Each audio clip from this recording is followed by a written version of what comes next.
Taste the Daily. Chennai Saidapet நீதிமன்றத்தில் ஆஜர்படுத்தப்பட்ட பத்திரிகையாளர் சவுக்கு சங்கருக்கு வரும் 26ஆம் தேதி வரை நீதிமன்ற காவல் வைக்க நீதிபதி உத்தரவிட்டார். இது குறித்த விவரங்களை தலைமை செய்தியாளர் ஜெயக்குமார் வழங்க கேட்கலாம். வணக்கம் ஜெயக்குமார், கூடுதல் விவரங்களை சொல்லுங்க.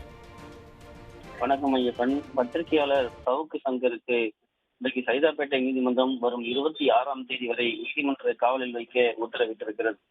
சென்னை சிட்டரப்பாக்கம் ரேடியல் சாலை அருகே இருக்கக்கூடிய அவரது வீட்டில் இருந்து தீவிரவாதியை கைது செய்வது போல காவல்துறையினர் கைது செய்தார்கள். கைது செய்யப்பட்ட அவர் பள்ளிக்கரணை மடிப்பாக்கம் வேளச்சேரி வழியாக அலைந்து அதன் பிறகு மடிப்பாக்கம் காவல் நிலையத்திற்கு அழைத்துச் செல்லப்பட்டார். மடிப்பாக்கம் காவல் நிலையத்தில் 1.5 மணி நேரத்துக்கு மேல் விசாரணை நடத்தப்பட்டது. அதன் பிறகு சைதாப்பேட்டை அரசு மருத்துவமனையில் அவருக்கு உடல் பரிசோதனை செய்யப்பட்டது.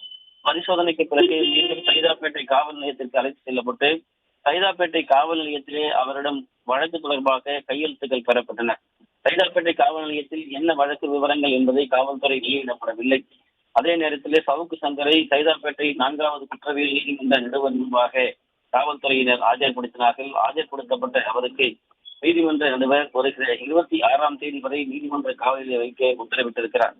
ஜனநாயகத்துடைய குரல்களை ரசிக்கும் விதமாக ஜனநாயகத்தின் 4வது தூண்றாக இருக்கக்கூடிய பத்திரிகையுடைய சுதந்திரம் என்பது திமுக ஆட்சியில் கேள்விக்குறியாக இருப்பதாகவும் எனது அலுவலகத்திலே பணியாற்றக்கூடிய ஊழியர்களுடைய செல்போனுக்கு பெயர் தெரியாத அடையாளம் தெரியாத நபர்கள் செல்போனை ஜிபே மூலமாக 90,000 ரூபாய் அனுப்பி அந்த வழக்கில் வேண்டுமென்றே சிக்க வைத்து தன்னை கைது செய்யப்பட்டிருப்பதாக பத்திரிகையாளர் சவுக்கு சங்கர் குற்றம் சாட்டியிருக்கிறார்.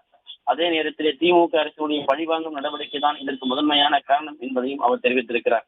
தொடர்ந்து அவர் மீது இது போன்ற வழக்குகளை பதிவு செய்து காவல்துறையினர் ஏற்கனவே கைது செய்யப்பட்டு சிறையில் அடைக்கப்பட்டது குறிப்பிடத்தக்கது. இந்த நிலையில் தற்போது இன்று அதிகாலையில் இருந்து அவர் வீட்டிற்கு மிகப்பெரிய அளவில் காவல்துறையினர் பந்தோபஸ்தோடு நெருக்கடிகள் கொடுக்கப்பட்டு ஒரு தீவிரவாதியை போல காவல்துறை படைசூழல் அழைத்து வந்து நீதிமன்றத்திலே ஆஜர்படுத்தி இன்றைக்கு அவரை சிறையில் அடைத்திருக்கிறது திமுக அரசு என்று அவர் குற்றம் சாட்டியிருப்பது குறிப்பிடத்தக்கது. ஐயப்பன்,